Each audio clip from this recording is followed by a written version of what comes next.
हर खबर पर होगी आपकी पकड़। डाउनलोड कीजिए एबीपी लाइव ऐप। नमस्कार, स्वागत है आपका एबीपी न्यूज में। आपके साथ मैं हूं अखिलेश आनंद। तो कोरोना कवरेज में हमारी खास सीरीज रेड जोन आप देख रहे हैं। लॉकडाउन 3 आने के बाद देश 3 जोन में बढ़ चुका है, इसलिए यह जानना और समझना बहुत जरूरी है कि रेड जोन वाला खतरा कहां कहां है और क्यों है। शुरुआत करते हैं महाराष्ट्र के साथ। महाराष्ट्र की बात की जाए तो कोरोना का सबसे ज्यादा यहां पर कहर है। महाराष्ट्र में पूरे प्रदेश में कोरोना संक्रमित लोगों की संख्या 11,506 है। 485 लोगों की कोरोना की वजह से जान जा चुकी है इस राज्य में। अगर जोन्स के हिसाब से देखा जाए तो महाराष्ट्र के 14 जिले रेड जोन में हैं, वहीं 16 जिले ऑरेंज जोन में आ चुके हैं और बस 6 जिले हैं जो सेफ हैं यानी ग्रीन जोन में हैं। 1000 से भी ज्यादा कंटेनमेंट जोन के साथ मुंबई यहां का सबसे बड़ा रेड जोन बना हुआ है। तो क्या हो रहा है महाराष्ट्र में, आइए आपको दिखाते हैं जितेंद्र दीक्षित की एक खास रिपोर्ट। मध्य प्रदेश में कोरोना संक्रमण अपनी पूरी ताकत से असर दिखा रहा है। न तो प्रदेश में संक्रमण की रफ्तार धीमी पड़ी है, न ही मरने वालों की संख्या कम हो रही है। प्रदेश के 52 में से 33 जिले कोरोना संक्रमण की चपेट में आ गए हैं। मध्य प्रदेश की 1 महीने पुरानी शिवराज सिंह चौहान की सरकार इस बीमारी को काबू करने में भले ही असरहीन दिख रही हो, मगर प्रदेश के गरीब, किसान और मजदूरों के लिए वो जो काम कर रही है उसकी सराहना हो रही है। महाराष्ट्र के मुख्यमंत्री उद्धव ठाकरे के लिए बीता हफ्ता 2 अच्छी खबरें लेकर आया। एक तो चुनाव आयोग ने उनकी इस मांग को मान लिया है कि एमएलसी के चुनाव जल्दी कराए जाएं। इससे उद्धव ठाकरे की मुख्यमंत्री की कुर्सी बच जाएगी। और दूसरा ये कि केंद्र सरकार ने देश भर में जगह जगह पर जो प्रवासी मजदूर लॉकडाउन की वजह से फंसे हुए हैं उनको निकालने की खातिर मंजूरी दे दी है। इससे महाराष्ट्र सरकार को काफी राहत मिलेगी। ये तमाम मजदूर मुंबई से उत्तर प्रदेश की ओर धूप में पैदल चलकर इसलिए जा रहे हैं क्योंकि इनके पैसे खत्म हो गए हैं, रोजगार नहीं है और खाना ठीक से नहीं मिल पा रहा। ट्रेनें बंद हैं, इसलिए पैदल चलने के अलावा अब कोई विकल्प नहीं। अब ऐसे मजदूरों के लिए राहत की बात यह है कि सरकार ने निजी वाहनों के जरिए मजदूरों को उनके गृह राज्य जाने के लिए छूट दे दी है। इसके लिए उनको स्थानीय प्रशासन के पास अपना नाम रजिस्टर कराना होगा।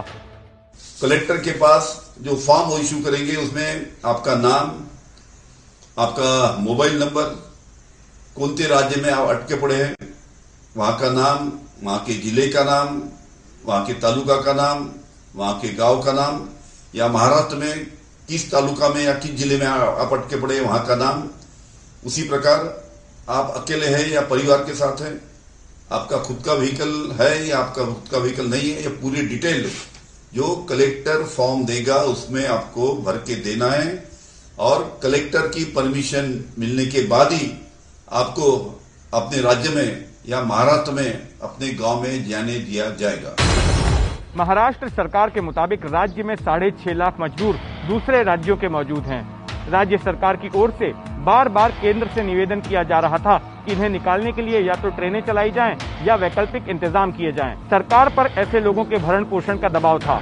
हालांकि अब मजदूरों को निकालने की इजाजत मिल गई है, लेकिन कुछ उत्तर भारतीय नेताओं के मुताबिक ट्रेनों को चलाया जाना जरूरी है। मजदूर बसों और निजी गाड़ी का खर्च वहन नहीं कर पाएंगे। मेरा एक कहना है कि मुंबई शुरू करिए, थाना शुरू करिए, कल्याण से करिए, लेकिन ट्रेन के सिवा अल्टरनेट कुछ नहीं है। और एक बस में अगर 6,000 रुपया एक पैसेंजर का भाड़ा होगा, भर के जाएगा, तो कहां से भर सकता है श्रमिक मजदूर जो खाने के लिए मर रहा है।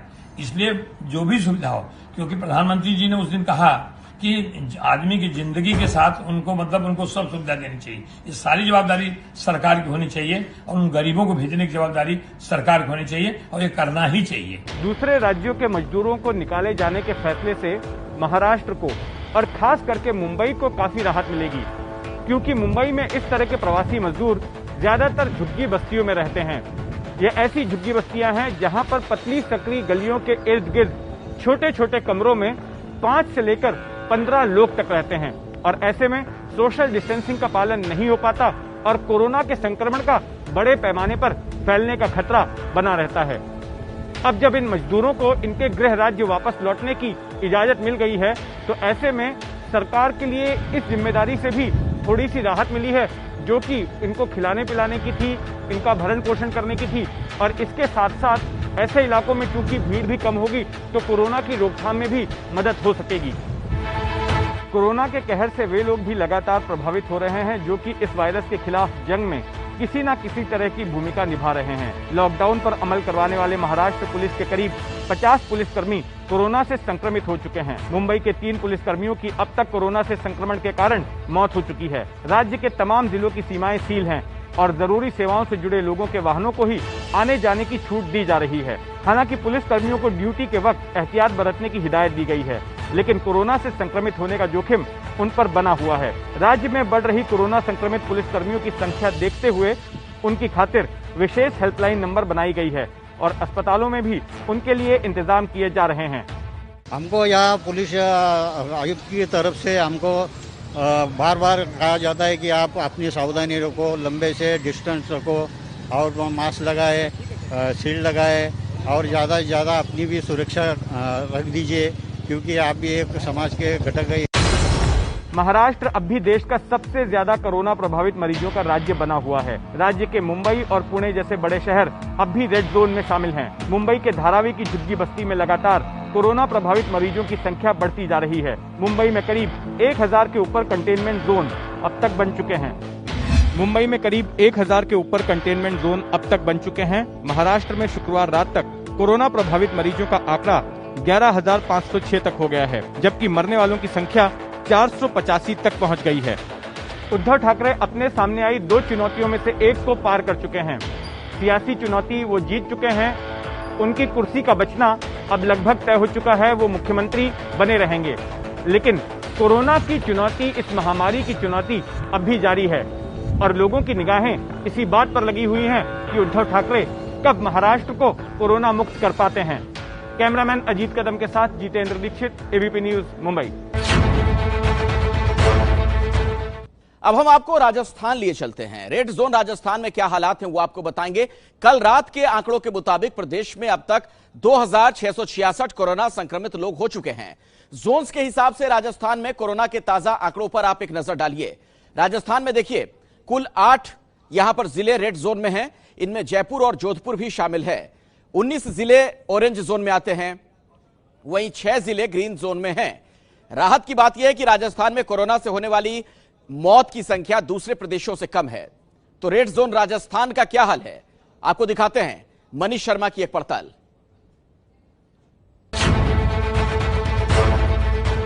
राजस्थान में कोरोना का कहर जारी है।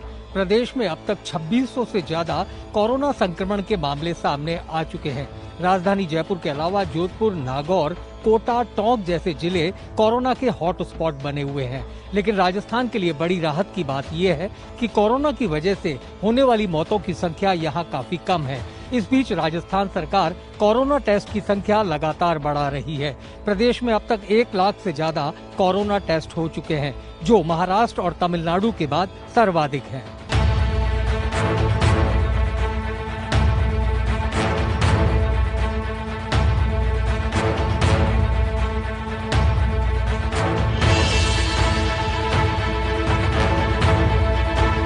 कोरोना महामारी राजस्थान में धीरे धीरे पैर पसारती जा रही है। अब तक प्रदेश के 33 में से 29 जिले कोरोना संक्रमित घोषित हो चुके हैं।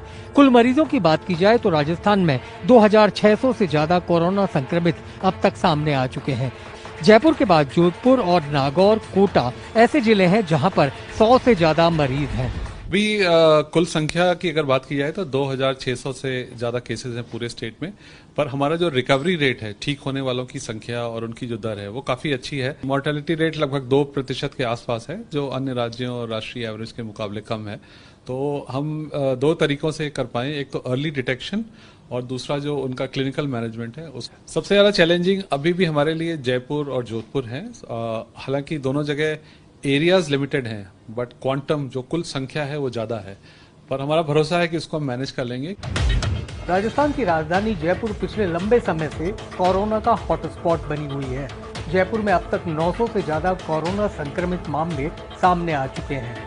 कोरोना की वजह से प्रदेश के सबसे बड़े अस्पताल सवाई मानसिंह अस्पताल में आम मरीजों को इलाज में काफी दिक्कतों का सामना करना पड़ रहा है। कोरोना की वजह से सवाई मानसिंह हॉस्पिटल की जो ओपीडी है उनमें मरीजों का आना बिल्कुल कम हो चुका है। इस वक्त मैं खड़ा हूं कार्डियोलॉजी डिपार्टमेंट की ओपीडी में। आप देख सकते हैं कि यहां पर मरीजों के नाम पर इक्का दुक्का लोग नजर आ रहे हैं। हालांकि तमाम डॉक्टर अपनी ड्यूटी पर हैं, लेकिन मुश्किल ये है कि एक तो लॉकडाउन और ऊपर से हॉस्पिटल के कोरोना पेशेंट्स की लगातार बढ़ती संख्या की वजह से लोगों में इस बात का भय है कि अस्पताल शायद सिर्फ कोरोना के मरीजों के लिए रह गया है। डॉक्टर साहब, जानना चाहूंगा कि अभी आपके यहाँ कितने मरीज हैं? देखिए, अभी कोरोना के करीब 140 पेशेंट हमारे पास में भर्ती है। ओपीडी सुविधाएं जो है हमारी सारी स्पेशलिटीज़ की जारी है। कल का हमारा ओपीडी करीब 3000 पेशेंट्स, कल जनरल ओपीडी की बात कर रहा हूँ मैं। और आम ओपीडी एवरेज हमारा 10,000 रहता है। और अभी लॉकडाउन उस डिजीज़ की, कोरोना वायरस की डिजीज़ को लेके लोगों में डर है, जिसकी वजह से लोग अस्पताल में भी नहीं आ रहे। 1500 के आसपास सर्जरीज होती थी, उन्हें एवरेज करीब 300 सर्जरीज डेली हो रही है। लेकिन ये तो तय है ना कि सबसे बड़े अस्पताल में कहीं ना कहीं चिकित्सा सुविधाओं पर असर पड़ा है कोरोना की वजह। ये डेफिनेटली असर पड़ा है इसमें। पूरे राजस्थान के हॉटस्पॉट समेत वो इलाके जो कर्फ्यू ग्रस्त हैं, वहां इन मेडिकल मोबाइल वेन्स को भेजा जा रहा है। इनमें नर्सिंग कर्मी, डॉक्टर्स और दवाइयां सभी मौके पर लोगों को दी जा रही हैं। मैं जयपुर के रामगंज इलाके में हूं। आप देख सकते हैं ऐसी एक मोबाइल वेन है। इस तरीके की तकरीबन 450 मोबाइल चिकित्सा वेन पूरे राजस्थान में अलग अलग जगह पर भेजी जा रही हैं। खासतौर पर ये वेन उन इलाकों में जाती है जहां पर कोरोना की वजह से, लॉकडाउन की वजह से बंद है, लोग जा नहीं पा रहे। ऐसे में अस्पताल को उनके घरों तक पहुंचने की ये कवायद है। तक हम लोग करीब 7 डेज से देख रहे हैं। अब तो रोज 100, 150, 100, 125, 150 ऐसे देख रहे हैं, रोज देख रहे हैं। किस तरीके की दवाइयाँ और इलाज आप लोग कर पाते हैं? कंप्लीट जितने भी हम हॉस्पिटल में अपनी डिस्पेंसरी में बैठ के करते हैं, वो सारा इलाज यहाँ हो रहा है। राजस्थान में जयपुर के बाद जोधपुर सबसे बड़ा हॉट स्पॉट बना हुआ है। अब तक जोधपुर में जयपुर के बाद तकरीबन 511 कोरोना पॉजिटिव मामले सामने आ चुके हैं। जोधपुर में 7 लोगों की मौत भी हो चुकी है। लेकिन प्रशासन के लिए चिंता की बात यह है कि जोधपुर शहर से कोरोना निकलकर अब ग्रामीण इलाकों तक पहुंच गया है। लूणी, पीपाड़ और सालावास वो इलाके हैं जहां पर कोरोना पॉजिटिव मिल रहे हैं। खास बात यह है कि जोधपुर में 5 महीने की बच्ची से लेकर 90 साल तक की बुजुर्ग में कोरोना संक्रमण पाया गया। जोधपुर में न तो कोई जमात का मामला सामने आया और न ही कोई ट्रैवल हिस्ट्री। बावजूद उसके एकाएक लोगों में कोरोना बढ़ता चला गया। इसकी वजह पाई गई यहाँ की भौगोलिक स्थिति और एक ही घर में कम से कम 20 से 25 लोगों का रहना। जोधपुर में देखिए, कंसंट्रेशन नागौरी गेट और उदय मंदिर उन क्षेत्रों में है और एक प्रताप नगर नाम का एरिया है, वहां है। जो 3 हमारे मुख्य जोन्स हैं उसमें ट्रेस किया जा सकता है। चूंकि ये अन्य एरिया में है तो हमें ये निश्चित करना होगा कि ये वहां पे ना फैले। इसके लिए उनको हमें इंडिविजुअली छोटे छोटे एरियाज को कंटेन करना होगा। तबलीगी जमात से लौटे 4 जमातियों की वजह से कोरोना की गिरफ्त में आए टोंक के लिए राहत की खबर है। अब ये इलाका रेड जोन से निकलकर ऑरेंज जोन में आ चुका है। यहाँ के कुल 134 कोरोना पॉजिटिव में से अब तक 70 तकरीबन ठीक हो चुके हैं, जिनमें से 19 को तो हॉस्पिटल से डिस्चार्ज भी किया गया है।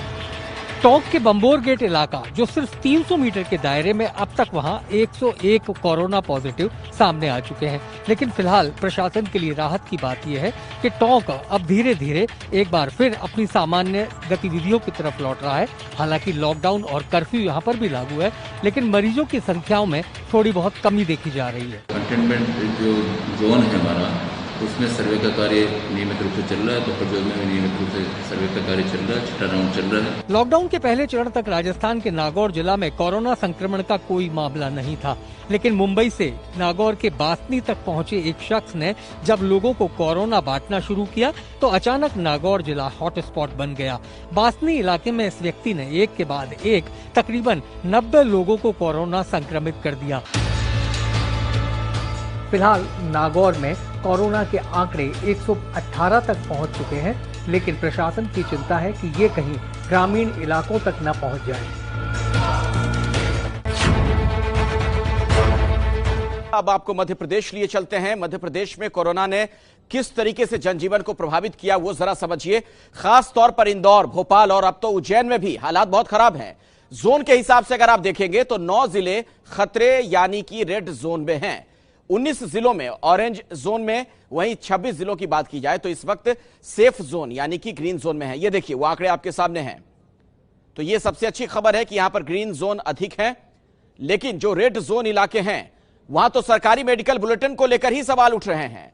तो कर क्या रही है सरकार, आप देखिए ब्रजेश राजपूत की यह पड़ताल। मध्य प्रदेश में कोरोना संक्रमण अपनी पूरी ताकत से असर दिखा रहा है। न तो प्रदेश में संक्रमण की रफ्तार धीमी पड़ी है, न ही मरने वालों की संख्या कम हो रही है।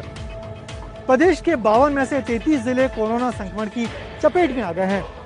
मध्य प्रदेश की 1 महीने पुरानी शिवराज सिंह चौहान की सरकार इस बीमारी को काबू करने में भले ही असरहीन दिख रही हो, मगर प्रदेश के गरीब, किसान और मजदूरों के लिए वो जो काम कर रही है उसकी सराहना हो रही है। मध्य प्रदेश ही नहीं, देश का सबसे साफ सुथरा शहर इंदौर पिछले 1.5 महीने से कोरोना की भीषण मार झेल रहा है। इस शहर में कोरोना के मरीजों की संख्या 1,500 को पार कर गई है, जो देश के कुल मरीजों की संख्या के हिसाब से 5% है। 30 लाख की आबादी वाले शहर में कोरोना अब 3-4 मोहल्लों की हद तोड़कर शहर के बड़े हिस्से में फैल गया है। पुलिस प्रशासन की सख्ती और लॉकडाउन यहां असरहीन साबित हो रहा है। जानकारों का मानना है कि इंदौर में 80% मरीज एसिम्प्टोमेटिक हैं, यानी कि जिनकी बीमारी के लक्षण नहीं दिखते और यही तेजी से बीमारी फैलाते हैं। जो एसिम्प्टोमेटिक कैरियर हैं, जो इन्फेक्टेड तो हो गए लेकिन उनके लक्षण नहीं दिखाई दे रहे हैं, 70 से 80% केसेस ऐसे हैं जो कि अभी घूम रहे हैं। उनमें अत्यावश्यक सेवाएं प्रदान करने वाले लोग, चाहे वो मीडिया कर्मी हो, पुलिस कर्मी हो, चाहे वो डॉक्टर्स हो, चाहे वो नर्स हो। और दूसरा प्रमुख मुद्दा है यह है कि आप इनकी रैंडम सैंपलिंग करिए और जो डॉक्टर्स हैं, वार्ड वाइज हैं, सबको आप पीपी किट दीजिए। कोरोना के मरीज को तलाशने के लिए इंदौर में बड़े पैमाने पर सर्वे और टेस्टिंग हो रही है, मगर इन एसिम्प्टोमेटिक मरीजों को कैसे तलाशा और अलग थलग किया जाए, इसकी कोई योजना प्रशासन के पास नहीं है। इंदौर के कोरोना मरीजों ने ही आसपास के जिलों में भी कोरोना फैलाया है। उज्जैन, देवास, खरगोन, धार, बड़वानी, रतलाम, आगरमालवा और टीकमगढ़ में इंदौर से गए लोगों ने ही बीमारी फैलाई। सरकार का दावा है कि इंदौर में बड़े पैमाने पर सैंपलिंग कराई गई है। कल चौंकाने वाली जो जानकारी आई है, 30 अप्रैल के बुलेटिन के अनुसार 41,712 टेस्ट रिपोर्ट प्राप्त हुए। उनमें से 2625 पॉजिटिव और 29,816 निगेटिव रिपोर्ट है। इसका मतलब है कि 9,271 जो टेस्ट रिपोर्ट है वो कहाँ गायब हो गई, ये बहुत बड़ा सवाल है। ये बहुत बड़ी फर्क है और बहुत बड़ी विसंगतियां हैं। आखिर जनता का जो सैंपल लिया गया, सैंपल के टेस्ट रिपोर्ट जो हैं वो जो बुलेटिन में कहाँ गायब हो गई हैं। मध्य प्रदेश में इंदौर के अलावा सरकार की चिंता का दूसरा शहर भोपाल है। भोपाल में कोरोना संक्रमितों की संख्या 500 को पार कर गई है। यदि इंदौर में मध्य प्रदेश की कुल कोरोना संक्रमितों की संख्या के 50% लोग रहते हैं, तो भोपाल में आबादी का ये प्रतिशत 15 है। भोपाल के कुछ इलाकों में जिस तेजी से कोरोना फैला है, उससे तो आशंका बढ़ गई, कहीं उन इलाकों में कोरोना कम्युनिटी स्प्रेड के रूप में तो नहीं फैल गया। ये भोपाल का जहांगीराबाद इलाका है, जहां शहर की कोरोना संक्रमितों की आबादी के 30% लोग यहां रहते हैं। पिछले 1 हफ्ते से यहां तकरीबन रोज 5 से 8 मरीज सामने आ रहे हैं। पूरे इलाके की गंभीर नाकाबंदी की गई है, मगर कोरोना तो यहां बुरी तरह फैल ही चुका है। इसके अलावा पुराने भोपाल के मंगलवारा, बुधवारा और शाहजहानाबाद की कुछ गलियों से जिस तरीके से केस सामने आ रहे हैं, उससे कोरोना के कम्युनिटी स्प्रेड की संभावना से इनकार नहीं किया जा सकता। हालांकि प्रशासन अभी इससे इनकार कर रहा है। इन एरियाज में कहीं कहीं पे कुछ स्तर पे कम्युनिटी स्प्रेड दिखता है, क्योंकि फर्स्ट कांटेक्ट से कुछ अलग लोग हैं। कुछ स्तर तक के जो हमको ये स्प्रेड देखने मिल रहा है, वहाँ पे वृहद स्तर की सैंपलिंग, वहाँ पे वृहद स्तर की स्क्रीनिंग और टेस्टिंग की जा रही है, ताकि उस फिनोमेना को देखा जा सके और ऐसे लोगों को चिन्हित करके अलग किया जा सके।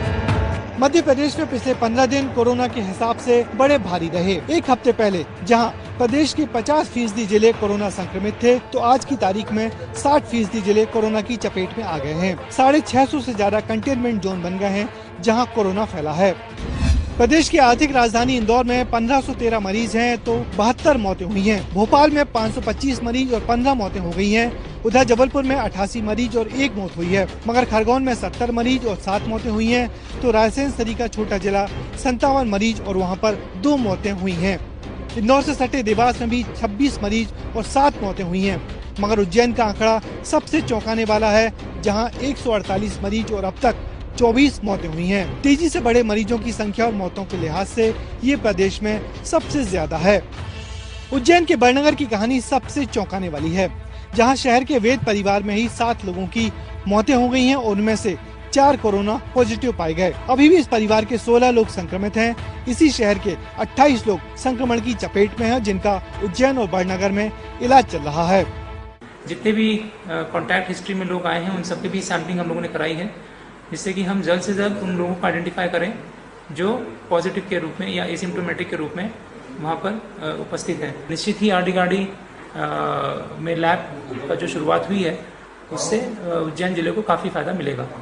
लॉकडाउन के दौरान भी मध्य प्रदेश में तकरीबन 5.5 लाख किसानों से अब तक 28 लाख मीट्रिक टन गेहूं खरीदा जा चुका है, तो उधर प्रदेश के बाहर के राज्यों में फंसे 20,000 मजदूर वापस बुलाए जा चुके हैं। प्रदेश में भी एक जिले से दूसरे जिलों में फंसे 30,000 मजदूरों को आपस के जिलों में भेज दिया गया है और ये निश्चित ही बड़ी राहत की बात है। आज मध्य प्रदेश में मनरेगा के अंतर्गत मध्य प्रदेश में 9 लाख मजदूर काम कर रहे हैं। हमारी कोशिश ये है कि जितने मजदूर वापस आ रहे हैं हम सबको काम दे सकें, ताकि संकट के समय कोई भूखा ना रह पाए। अन्न की हमने भरपूर व्यवस्था की, अब मजदूरों को वापस लाने के काम में भी हम लगे। मध्य प्रदेश में कोरोना तेजी से पैर पसार रहा है, तो इस बीमारी से स्वस्थ होने वाले लोगों की संख्या में भी तेजी आ रही है। भोपाल, इंदौर सहित प्रदेश के 30 से ज्यादा जिलों के 500 से ज्यादा लोग अब तक कोरोना से जीतकर अपने घर वापस पहुंच गए हैं।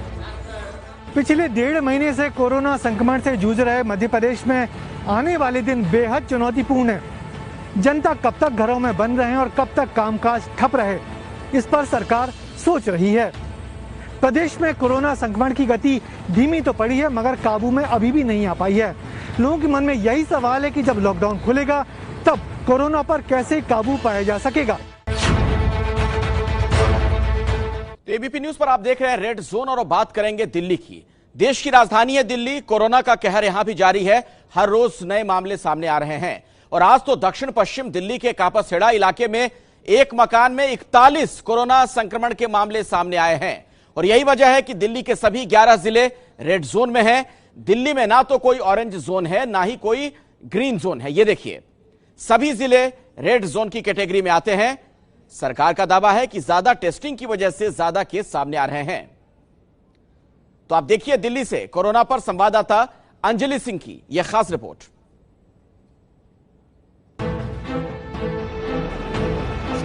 एनसीआर यानी नेशनल कैपिटल रीजन में आने वाले शहर ही आखिर दिल्ली से क्यों बढ़ा रहे हैं सामाजिक दूरी?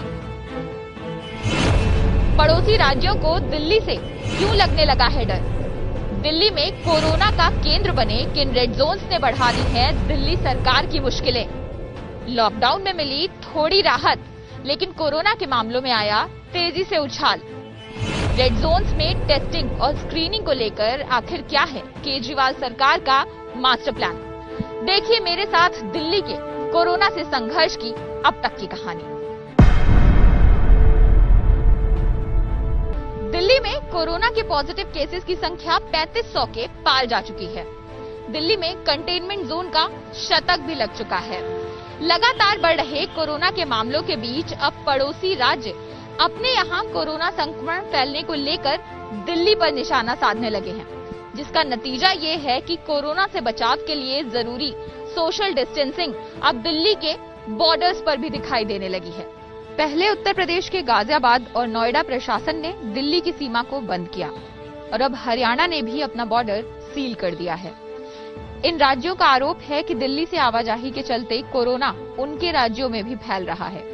यहाँ तक कि हरियाणा से दिल्ली जाने वाली सब्जियों पर भी हरियाणा सरकार ने रोक लगा दी है। बहुत सारे लोग जो दिल्ली में नौकरी करते हैं और रहते हरियाणा में हैं,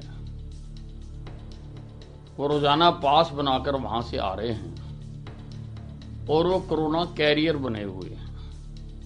मेरी दिल्ली के मुख्यमंत्री जी से ये कहना है कि जो उनके कर्मचारी दिल्ली में काम कर रहे हैं उनके रहने की व्यवस्था वो दिल्ली में ही करें, उनको पास जारी करके हरियाणा में ना भेजें। दिल्ली की सीमा से लगे शहरों जैसे यूपी के नोएडा, गाजियाबाद, हरियाणा के फरीदाबाद, गुरुग्राम और सोनीपत में दिल्ली से आवाजाही पर पूरी तरह से रोक लगा दी गई है। देखते ही देखते जहांगीरपुरी दिल्ली में कोरोना का सबसे बड़ा रेड जोन बन गया है। महज 2 ब्लॉक, 1 अस्पताल और 1 थाने को मिलाकर यहाँ पर करीब 150 मामले कोरोना के सामने आ चुके हैं। जहांगीरपुरी की स्थिति कितनी खतरनाक है, इसका अंदाजा इस बात से लगाया जा सकता है कि उत्तरी जिले में कुल 8 रेड जोन हैं और इनमें से 6 रेड जोन अकेले जहांगीरपुरी इलाके के ही हैं। जहांगीरपुरी के एच ब्लॉक की एक गली में 46 लोग संक्रमित मिले। यहीं के सी ब्लॉक में पहले एक महिला की कोरोना से मौत भी हो चुकी है, जिसके बाद सी ब्लॉक में एक ही परिवार के 31 लोग कोरोना पॉजिटिव मिले थे। साथ ही जहांगीरपुरी थाने में तैनात 7 पुलिसकर्मी भी कोरोना से संक्रमित मिले थे। महज 2 ब्लॉक और एक थाने को मिलाकर करीब 84 लोग कोरोना संक्रमित हो गए। इसी इलाके में मौजूद बाबू जगजीवन राम अस्पताल में भी संक्रमण ने अपने पांव पसारने शुरू कर दिए। अब तक इस अस्पताल में डॉक्टर समेत करीब 60 स्वास्थ्यकर्मी कोरोना पॉजिटिव पाए गए हैं। दिल्ली में एक पूरा का पूरा जिला ही कोरोना का केंद्र बनता जा रहा है। अकेले दक्षिण पूर्वी जिले में अब तक 20 हॉटस्पॉट्स चिन्हित किए गए हैं। इनमें खास तौर पर Nizamuddin, Tughlakabad, Abu Fazal enclave, east of Kailash, Shaheen Bagh और मदनपुर खादर के हॉटस्पॉट्स शामिल हैं। इसके अलावा दक्षिणी जिले के महरौली और संगम विहार इलाके भी अब कोरोना के नए हॉटस्पॉट्स में तब्दील होते दिखाई दे रहे हैं। दक्षिणी जिले के महरौली में आम आदमी पार्टी के 2 वॉलंटियर कोरोना पॉजिटिव पाए गए, जिसके बाद प्रशासन के हाथ पांव फूल गए। दरअसल ये दोनों वॉलंटियर पहलवान ढाबे के आसपास के इलाके में खाना बांटने जाया करते थे। इसको देखते हुए प्रशासन फौरन हरकत में आया और पहलवान ढाबे के आसपास की 8 गलियों को सील कर दिया गया। अधिकारियों की माने तो करीब 1500 परिवार इन इलाकों में रहते हैं, यानी यहाँ की एक बड़ी आबादी में संक्रमण फैलने का खतरा मंडरा रहा है। इससे पहले महरौली में ही एक सब्जी विक्रेता के पॉजिटिव पाए जाने पर हड़कंप मच गया था। दिल्ली में सरकार ने कोरोना की टेस्टिंग को लेकर रणनीति भी बदली है। पिछले कुछ हफ्तों में दिल्ली सरकार ने टेस्ट की संख्या बढ़ाई है, जो कि देश के कई अन्य बड़े राज्यों की तुलना में काफी ज्यादा है। इसके साथ ही दिल्ली के रेड जोन्स में केजरीवाल सरकार ने टेस्टिंग और स्क्रीनिंग को लेकर एक खास प्लान भी तैयार किया है। क्या है केजरीवाल सरकार का ये मास्टर प्लान, ये जानने से पहले एक नजर इन आंकड़ों पर डाल लीजिए। 29 अप्रैल तक दिल्ली में कुल 47,225 लोगों के टेस्ट किए जा चुके हैं, यानी दिल्ली की आबादी के हिसाब से प्रति 10 लाख की आबादी पर करीब 2,338 टेस्ट दिल्ली में कराए गए हैं, जबकि महाराष्ट्र में प्रति 10 लाख की आबादी पर 1,363, गुजरात में प्रति 10 लाख की आबादी पर 1,140, राजस्थान में 1,582, तो वहीं तमिलनाडु में 1,794 टेस्ट प्रति 10 लाख की आबादी पर कराए गए हैं। यानी टेस्टिंग के मामले में दिल्ली आंकड़ों के लिहाज से काफी आगे है। लेकिन दिल्ली में हमने निर्णय लिया कि हम टेस्ट खूब कराएंगे ताकि पता चल जाए कि कौन संक्रमित है, कौन इन्फेक्टेड है, और जो इन्फेक्टेड है उसका फिर इलाज कराया जा सके, उसको फिर अलग किया जा सके ताकि वो और लोगों को ना फैलाए। हम दिल्ली में खूब टेस्ट करा रहे हैं, जम के टेस्ट करा रहे हैं। आज दिल्ली के अंदर हर 10 लाख की पॉपुलेशन पे लगभग 2300 टेस्ट हो रहे हैं। अंग्रेजी में कहते हैं पर मिलियन पॉपुलेशन। पर मिलियन पॉपुलेशन पे 2300 टेस्ट हो रहे हैं, जबकि पूरे देश का एवरेज जो आंकड़ा है वो है लगभग 500 के करीब का। लेकिन अब दिल्ली सरकार ने दिल्ली के रेड जोन में स्क्रीनिंग और टेस्टिंग को लेकर नए नियम बनाए हैं। दिल्ली सरकार के ताजा आदेश के मुताबिक किसी भी इलाके को कंटेनमेंट जोन घोषित किए जाने के 14 दिन के अंदर कम से कम 3 बार वहां रह रहे सभी लोगों की स्क्रीनिंग की जाएगी। अगर अभी तक किसी कंटेनमेंट जोन में स्क्रीनिंग नहीं हुई है तो अगले 3 दिन के अंदर पहली स्क्रीनिंग की जाएगी। इसके बाद प्रोटोकॉल के हिसाब से कोरोना के टेस्ट किए जाएंगे। अभी तक कंटेनमेंट जोन के अंदर हर घर के हिसाब से सर्वे किए जाते थे और कोई लक्षण नजर आने पर ही टेस्टिंग कराई जाती थी। लेकिन अब हॉटस्पॉट या कंटेनमेंट जोन के अंदर रह रहे हर व्यक्ति की 14 दिन के अंदर 3 बार स्क्रीनिंग मेडिकल टीम के सुपरविजन में की जाएगी। साथ ही ये भी आदेश दिया गया कि जिन हॉटस्पॉट या कंटेनमेंट जोन में जनसंख्या 10,000 से ज्यादा है वहां माइक्रो लेवल प्लानिंग की जाएगी। हालांकि दिल्ली में बढ़ते कोरोना टेस्ट के बीच टेस्ट रिपोर्ट के आने में देरी की बात भी सामने आ रही है। जिस पर दिल्ली के स्वास्थ्य मंत्री सत्येंद्र जैन ने कहा कि नोएडा स्थित नेशनल इंस्टीट्यूट ऑफ बायोलॉजिकल से आ रही रिपोर्ट्स में पिछले कुछ दिनों में देरी देखी गई है, जिसको जल्द ही सुलझा लिया जाएगा।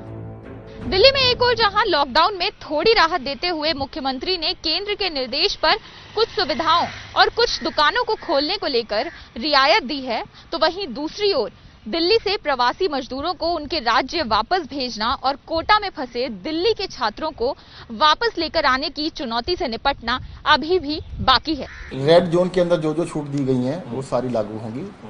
रेड जोन के जो भी नियम है वो सारे लागू होंगे। ऑरेंज जोन कन्वर्ट होता है? नहीं, रेड से ऑरेंज में इशू है ना, पूरे डिस्ट्रिक्ट को कर रहे हैं और कंटेनमेंट जोन को नहीं कर रहे हैं। तो एक मतलब डिस्ट्रिक्ट के अंदर मान लो 4 कंटेनमेंट जोन है, 6 कंटेनमेंट जोन है, तो 5 ठीक भी हो जाते, 1 रह जाता है। तो अभी तो मतलब आप 17 तक की बात करेंगे तो दिल्ली 17 तारीख तक रेड जोन में ही है। लेकिन इन तमाम चीजों के बीच दिल्ली सरकार के सामने सबसे बड़ी चुनौती है दिल्ली के रेड जोन्स में कोरोना संक्रमण को फैलने से रोकना। रेड जोन्स के लिए कितना कारगर साबित होगा मुख्यमंत्री अरविंद केजरीवाल का मास्टर प्लान, ये जानने के लिए मेरे साथ जुड़े रहिए एबीपी न्यूज की इस खास पेशकश रेड जोन में। कैमरा पर्सन आशीष सक्सेना के साथ Anjali Singh, ABP news, Delhi. Red zone में अब बात करेंगे गुजरात की। गुजरात देश के सबसे प्रगतिशील राज्यों में से एक। यह विकसित प्रदेश अब तेजी से कोरोना की चपेट में आ रहा है। यहां कोरोना संक्रमण की शुरुआत तो देरी से हुई, लेकिन अब यहां कोरोना संक्रमण के मामले लगातार बढ़ रहे हैं। लॉकडाउन के बावजूद कोविड-19 का संक्रमण थम नहीं रहा। और देखिए अब क्या हाल है गुजरात में। कोरोना पॉजिटिव मरीजों की संख्या 4000 से ज्यादा हो गई है और इस कड़ी में गुजरात की राजधानी गांधीनगर का नाम जुड़ जाता है। गुजरात में 9 जिले रेड जोन में हैं, 19 जिले ऑरेंज में, जबकि 5 जिले ग्रीन जोन में हैं। तो गुजरात में कोरोना के हालात पर आपको दिखाते हैं संवाददाता गणेश ठाकुर की एक खास रिपोर्ट। गांधीनगर गुजरात राज्य की राजधानी, 15 किलोमीटर वर्ग में फैला 5 लाख की आबादी वाला शहर अब गुजरात का नया हॉटस्पॉट बन गया है, जहां लॉकडाउन लागू होने से करीब 1 महीने तक किसी दिन एक तो किसी दिन एक भी नए मामले सामने नहीं आते थे। आज यहां अचानक पिछले 4 दिनों में 32 नए मामले सामने आए हैं। गांधीनगर में कुल 48 कोरोना पॉजिटिव पेशेंट्स हैं, जिनमें से 2 व्यक्ति की मौत हो गई है और 12 लोग घर पहुंच गए हैं। गांधीनगर में कोरोना संक्रमण के मामले तेजी से बढ़ने की सबसे बड़ी वजह बताई जाती है अहमदाबाद और उसके बीच की कम दूरी। गांधीनगर और अहमदाबाद के बीच करीब 34 किलोमीटर का फासला है। गांधीनगर, जहां ज्यादातर सरकारी कर्मचारी रहते हैं, रोजाना अहमदाबाद काम के लिए जाते हैं। कोरोना लॉकडाउन के बाद गांधीनगर में रहने वाले पुलिसकर्मी, मेडिकल स्टाफ, सचिवालय में काम करने वाले अधिकारी कर्मचारी बड़ी संख्या में गांधीनगर से अहमदाबाद जाया करते थे। इनमें से कुछ लोग कोरोना पॉजिटिव आए और उसके बाद गांधीनगर में संक्रमण फैलने लगा, ऐसा कहा जाने लगा। लिहाजा गांधीनगर से जोड़ने वाले सभी रास्ते बंद कर दिए गए। वहीं गांधीनगर में कोरोना फैलने की दूसरी वजह बताई जा रही है लॉकडाउन का उल्लंघन। इन तस्वीरों को आप देखिए, कैसे लॉकडाउन में भी लोग अपने घरों से बाहर किसी न किसी कारण से निकलकर कोरोना संक्रमण का खतरा बढ़ा रहे हैं। इन्हीं लोगों पर लगाम लगाने के लिए अब प्रशासन ने अपनी कमर कस ली है।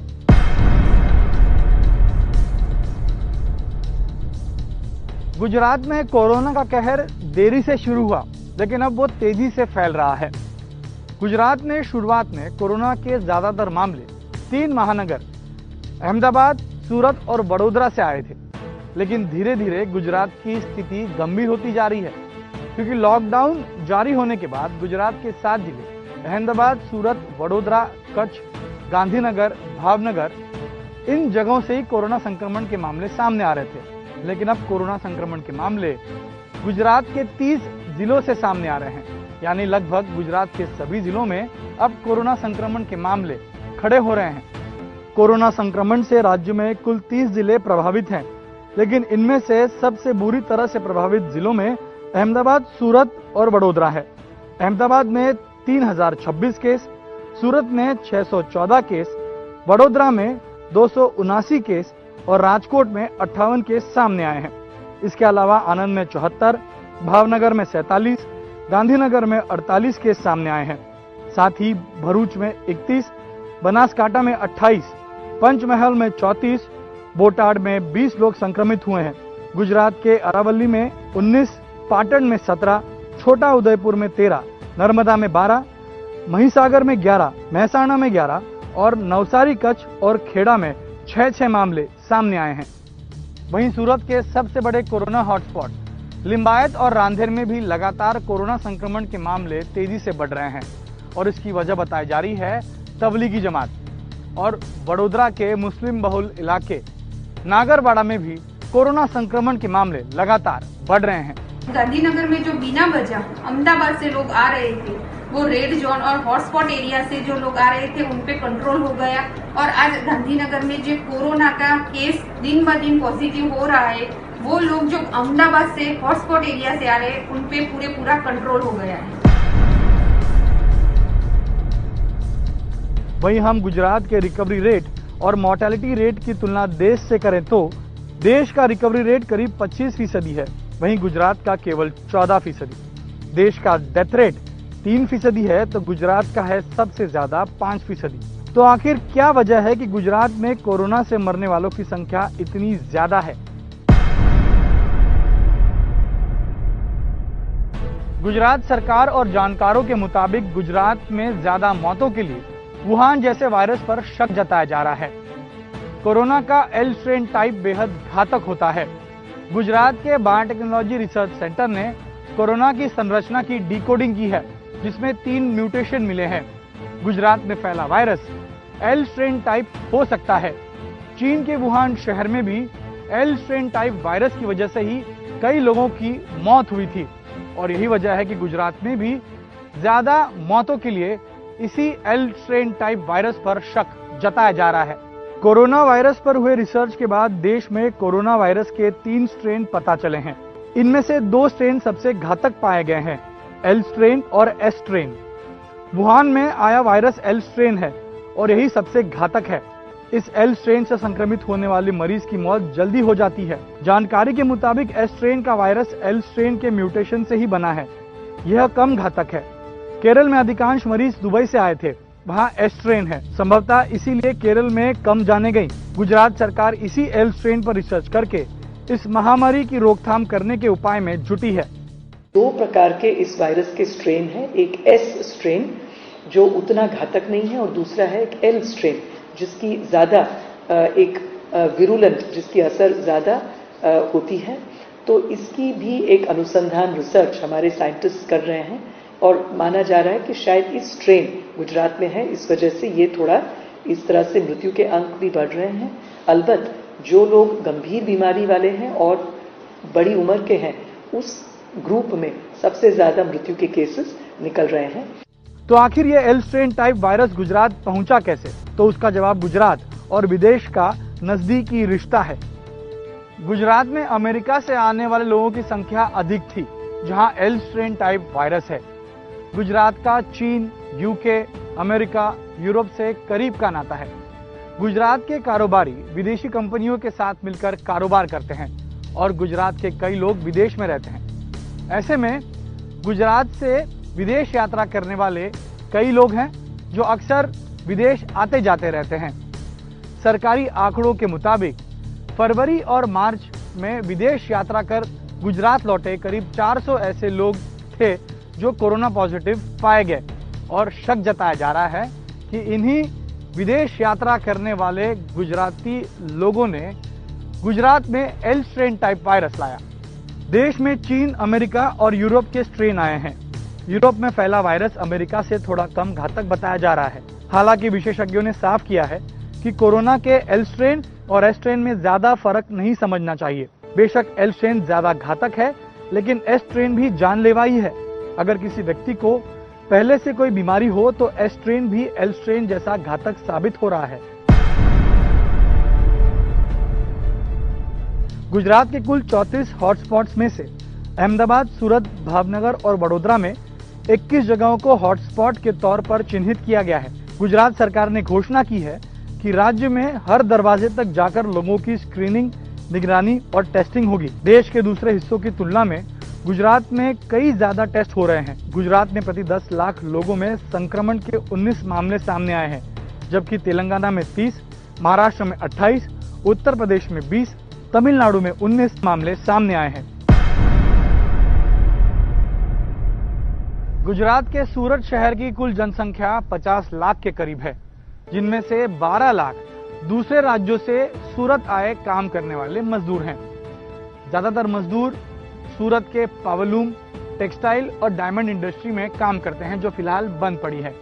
ऐसे में लॉकडाउन की वजह से इतनी बड़ी संख्या में मजदूरों को सूरत के छोटे छोटे घरों में रखना कोरोना संक्रमण बढ़ाने की बड़ी वजह बन सकता है। इसीलिए केंद्र सरकार से आदेश मिलते ही गुजरात सरकार ने इन मजदूरों को उनके घर भेजने की तैयारी शुरू कर दी और एक एक करके बसों के जरिए इनको उनके राज्यों तक पहुंचाया भी जा रहा है। वहीं गुजरात में कोरोना संक्रमण कम करने के लिए सूरत जैसे शहरों से मजदूरों को यूपी, ओडिशा भेजना शुरू किया गया है। आने वाले दिनों में दूसरे राज्यों में भी गुजरात से मजदूरों को भेजा जाएगा।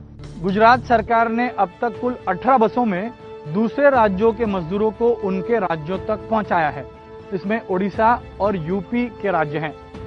ओडिशा के लिए 17 बस और यूपी के लिए 1 बस गुजरात सरकार ने भेजी है। गुजरात सरकार के मुताबिक आने वाले दिनों में एमपी, राजस्थान और बिहार के मजदूरों को बसों के जरिए उनके राज्यों तक पहुंचाया जाएगा।